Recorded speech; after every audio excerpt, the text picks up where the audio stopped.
The National Weather Service in Raleigh has issued a severe thunderstorm warning for northern Person County, northwestern Vance County, northern Granville County until 10:15 p.m. At 9:31 p.m., a severe thunderstorm was located over Alton or near Trivial, moving southeast at 30 miles per hour.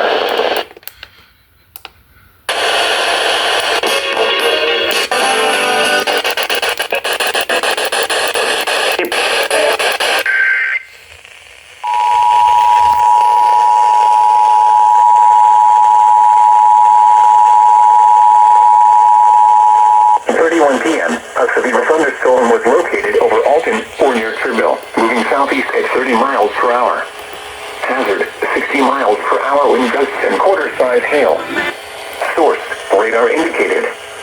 Impact, hail damage to vehicles is expected. Expect wind damage to roofs, siding, and trees. Locations impacted include Roxborough, Concord, Stovall, Bethel Hill, Tungsten, Mayo Reservoir, Berea, Searle, Hiker Lake, and John H. Carr Reservoir.